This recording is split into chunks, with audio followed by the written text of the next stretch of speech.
For more on the situation in northern Mozambique, I'm joined by Dewa Mavhinga, Southern Africa Director of Human Rights Watch, coming to us from London tonight. Good evening and thank you so much for your time. What information do you have on the current situation in and around Palma tonight? Yeah, what we know is that the security situation remains far from resolved. The Mozambican authorities have not fully restored control over Palma, and we know that hundreds of people have fled and in different directions, some by boat down south to Pemba, but also others, including women and children, who walked northwards and crossing into Tanzania. Dozens at least were killed. Many locals remain unaccounted for. Communication with Palma contacts remains very difficult because of the disruption in communications. The fact that Islamic State has now come out and claimed responsibility, we understand that they had a loose affiliation with a local group called Al-Sana wa Jama'ah. But the fact that IS has claimed Palma for themselves, does this up the ante on the whole situation? It certainly does make the situation much more complicated, but it was clear from the attack on Palma beginning last Wednesday that this was a coordinated and more sophisticated attack, which was from 3 different directions, including an attack on the Palma airport.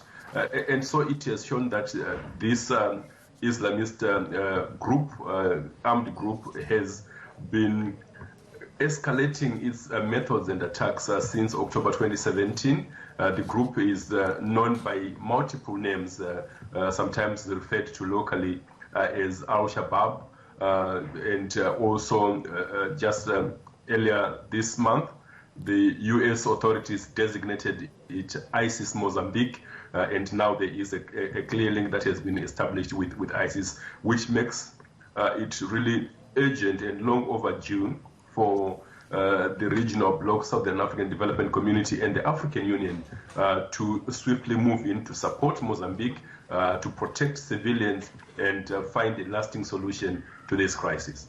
We know that the USA has already labelled that local militant group as a terrorist organisation.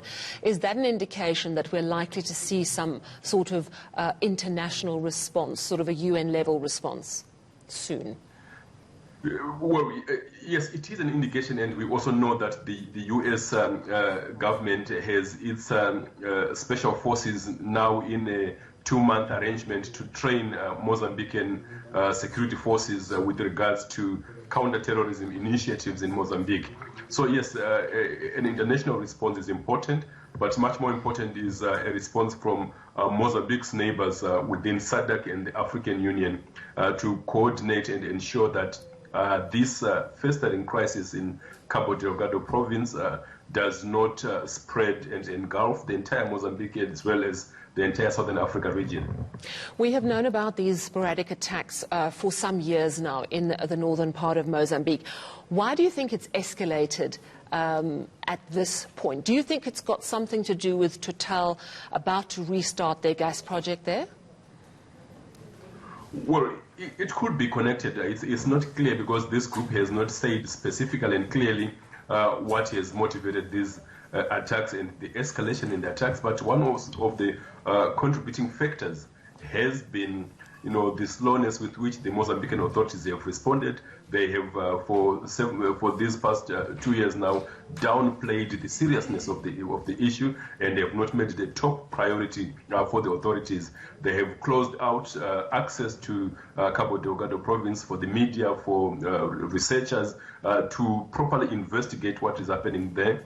And even the Defense Forces spokesperson of Mozambique, the response to the Palma attacks has also been not as robust. So this is what is emboldening, in a way, these attacks, because they are not receiving an appropriate response at the appropriate level in terms of seriousness.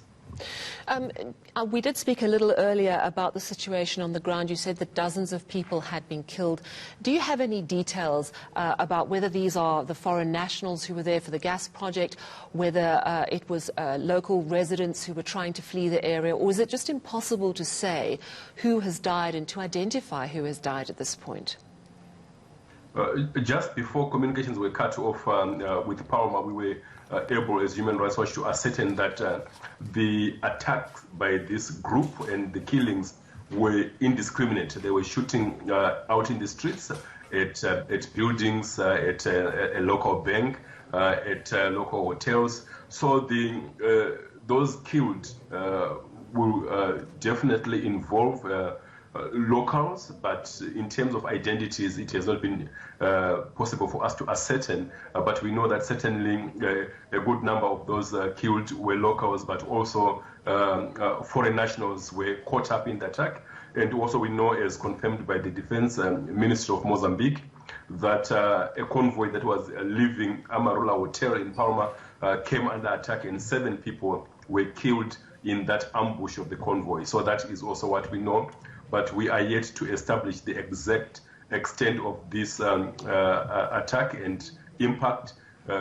Many people remain unaccounted for, fleeing in different directions, but information is filtering through from those that have made it to Pemba, to the camps, as well as to further north into Tanzania as refugees.